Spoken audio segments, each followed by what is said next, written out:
Programa 29. Lazarillo de Tormes. En este programa conocerás el contexto social y económico de la novela Lazarillo de Tormes.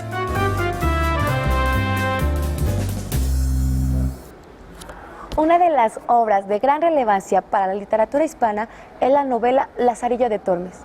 ¿Qué la hace tan especial? Un aspecto relevante es que la novela nos cuenta la vida de un niño y la manera particular como descubre el mundo. Algunos personajes de la literatura y del cine son niños y adolescentes que enfrentan y superan situaciones difíciles. Algunos de estos personajes son Huckleberry Finn, de Mark Twain, quien vive sus aventuras en el medio rural del sur de Norteamérica, entre balsas y barcos de vapor.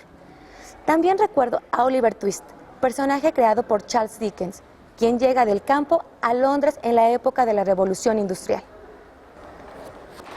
Lazarillo de Tormes fue el modelo y antecedentes de estos personajes que enfrentan los problemas sociales de su tiempo y casi todos logran sobrevivir en un mundo hostil.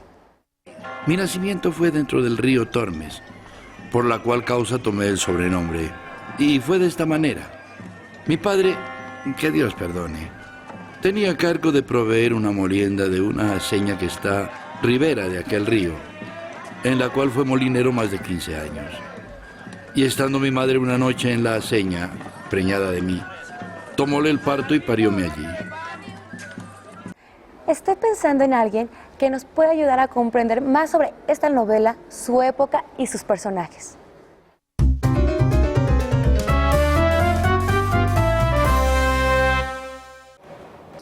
Nos encontramos con el maestro Enrique Lepe. Gracias por acompañarnos. A ti, Liliana. ¿Podrías describirnos el contexto de la novela Lazarillo de Tormes y narrarnos cómo era en España y su imperio cuando se publicó la novela? Claro que sí, mira, la novela se publica en 1554, es decir, en el siglo XVI. Hay que recordar que coincide con el Renacimiento de Europa, el Renacimiento español también. En esta época había mucha riqueza en España, pero una riqueza que era malgastada porque se había invertido en la guerra. Recordemos que se había descubierto América en 1492 y que por lo tanto se extraía mucha riqueza de América hacia España, pero se invertía en la guerra. Es decir, el pueblo no había favorecido con esta riqueza. Había mucha mendicidad, mucha pobreza, muchas enfermedades, puesto que el dinero se concentraba en la monarquía y en los nobles y en los caballeros. Y entonces pues podemos ver que había mucho contraste en esta época, en dos culturas. ¿Y quiénes conformaban los grupos sociales más poderosos? Como España tiene una monarquía, evidentemente el grupo que imperaba como poder y con dinero eran los reyes católicos en esa época, y alrededor de ellos se formaba un grupo de gente noble, que a veces adquiría la nobleza por dinero, y de caballeros. Ellos ostentaban la mayor riqueza y el mayor poder. Entonces eran los más poderosos. Como te digo, abajo entonces había el pueblo que carecía de muchos servicios, de muchas cosas. El autor se valió de los personajes para criticar y denunciar distintos problemas sociales que había en esa época. Lázaro, llega el oído a ese toro y oirás gran ruido dentro de él. Y como sintió que tenía la cabeza para la piedra, afirmó recio la mano y dióme una gran calabazada en el diablo del toro, que más de 3 días me duró el dolor de la cornada. Y díjome: necio, aprende que el mozo del ciego un punto ha de saber más que el diablo.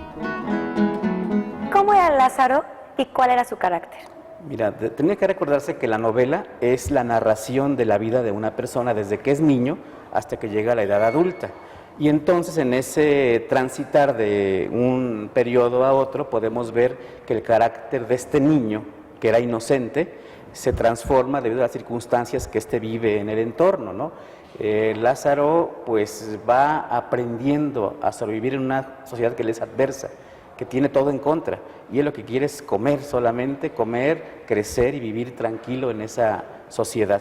Entonces de la inocencia que tiene pasa a aprender trampas, a ser un cínico, a ser un hipócrita. Se oye muy fuerte, pero es lo que él aprendió y es lo que la sociedad le da a que aprenda, ¿no? Sus tutores, que son los amos a quienes sirve, cada uno le enseña una cosa distinta de la vida. Y desgraciadamente, como son personas que carecen de cosas elementales, le enseñan a conseguirlas de una forma que no es la más adecuada para una sociedad con valores, ¿no?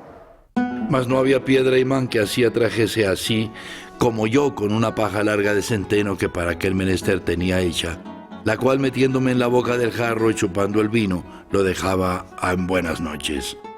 Mas como fuese el traidor tan astuto, pienso que me sintió y, dende en adelante, mudó propósito y asentaba su jarro entre las piernas y atrapábale con la mano y así bebía seguro. En el contexto de la novela, ¿cuál es la actitud de Lázaro al recorrer ciudades y pueblos y cómo interactúa con los demás personajes? Mira, digamos que la novela es un reflejo de la sociedad de aquella época. Y entonces Lázaro nos va presentando, bueno, la novela narra cómo es su vida con cada uno de estos personajes que encuentra como amos. Y entonces podemos decir que de alguna forma Lázaro es un retratista, porque como es él el que cuenta la historia y nos va narrando cómo es cada personaje, pues nos da idea de cómo se vivía en esa época y además de lo que él aprende de cada uno de ellos. Así, por ejemplo, de El Ciego, que es el primer amo que tiene en la novela, Lázaro nos describe cómo es este individuo, cómo se las ingenia para obtener dinero, cómo incluso hace trampas porque cobra por rezar y a veces no reza, y después conoce a un escudero. Ahí nos representa esta parte de la sociedad que quedó marginada porque no fue asumida por la parte noble de la sociedad ni por la monarquía, y entonces aprende Lázaro de este personaje cómo es la honra, pero venida a menos, ¿no? Un tipo que no quiere trabajar por conservar la honra, pero que se muere de hambre. Después conoce una parte de la sociedad que es el clero, que es la parte más fuerte de la novela porque es una crítica muy dura a este sector de la sociedad, y ahí narra cómo había en esa época individuos que vendían bulas papales, documentos que perdonaban todos los pecados a cambio de una buena suma de dinero, ¿no? Y a veces quien los compraba era la gente de que menos tenía recursos, por ejemplo. Y así de esta manera van varios personajes, ¿no? Que un clérigo también aparece en la obra, un clérigo que aparentemente tiene una vida pues recatada, aceptable, pero que también tiene sus propios pecados, ¿no? Entre otros, no darle de comer tampoco a Lázaro o limitarle la comida, ¿no?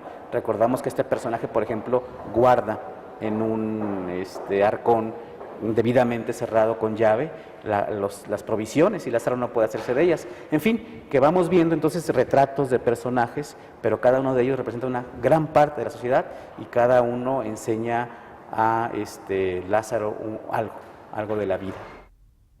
No mirando qué me podía suceder, pospuesto todo el temor por cumplir con el deseo, en tanto que el ciego sacaba de la bolsa el dinero, saqué la longaniza y muy presto metí el sobredicho nabo en el asador, el cual mi amo, dándome el dinero para el vino, tomó y comenzó a dar vueltas al fuego, queriendo asar al que de ser cocido por sus deméritos había escapado. Como tomase las rebanadas y mordiese en ellas, pensando también llevar parte de la longaniza, hallóse en frío con el frío nabo. Haciéndome con las manos, abríame la boca más de su derecho y desatentadamente metía su nariz, la cual él tenía luenga y afilada, y a aquella sazón con el enojo se había aumentado un palmo. En este tiempo vino a posar al mesón un ciego, el cual, pareciéndole que yo sería para adestrarle, me pidió a mi madre, y ella me encomendó a él, diciéndole como era hijo de buen hombre, el cual, por ensalzar la fe, había muerto en la de los Gelbes, y que ella confiaba en Dios no saldría peor hombre que mi padre, y que le rogaba me tratase bien y mirase por mí, pues era huérfano. Él respondió que así lo haría y que me recibía, no por mozo, sino por hijo, y así le comencé a servir y a adestrar a mi nuevo y viejo amo. ¿Adestrar? Me pidió a mi madre, nuevo y viejo amo. La historia es muy interesante, pero hay palabras y frases que no comprendo. El lenguaje de esta novela tan antigua resulta difícil de comprender. ¿Qué recomendaciones nos darías a quienes leemos por primera vez esta novela para comprenderla? Mira, efectivamente el lenguaje de la novela es muy antiguo, es del siglo XVI, nada más ni nada menos, pero sigue siendo español y tiene cierto parentesco con el español que hablamos actualmente. Lo que yo recomiendo en primer lugar es no detenerse en cada palabra que vas leyendo. Lo que sugiero es leer toda la frase, toda la expresión, el párrafo incluso, de manera que las demás palabras que rodean a esta palabra que tiene dificultades para entenderse, nos ayude a entender el concepto en general. Cuando uno lee, hace uno ese tipo de cosas, vas leyendo y como no quieres detenerte porque está muy interesante la lectura, te esperas a que haya señales en el texto que te ayuden a entenderlo. Creo que ese es el mejor camino, ¿no? También se puede recomendar que los alumnos puedan intercambiar ideas acerca de, oye, ¿tú qué entendiste en este párrafo, no? Yo esta palabra que está en este pedacito de expresión no la entiendo, ¿qué me dirías tú? Y con la conjunción de las ideas de varios compañeros se puede ir construyendo una más clara idea de lo que dice cada expresión. Eso es por una parte. Y la otra, bueno, algunos libros, algunas versiones traen la explicación de las palabras, traen pies de página en que explica qué significa para la época. Yo creo que eso se puede hacer. E incluso, como ejemplo, la palabra adestrarle viene de adiestrarle, o sea, de diestra. Es decir, el ciego apoyaba su diestra en el lazarillo para guiarle y bueno, esa era la forma de adestrarle, ¿no? Pues muchísimas gracias, maestro, por estar una vez más con nosotros. De nada, Liliana, es un placer. Nosotros continuamos.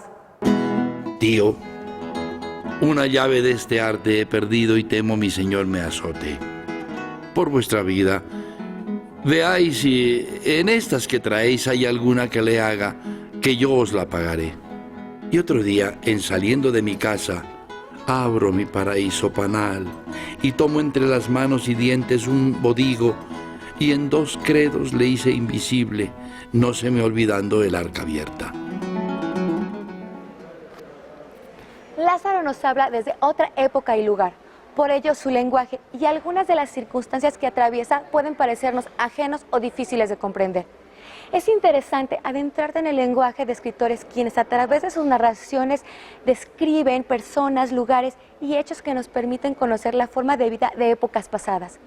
Busca en tu biblioteca algún libro en donde puedas encontrar palabras que desconoces y busca su significado.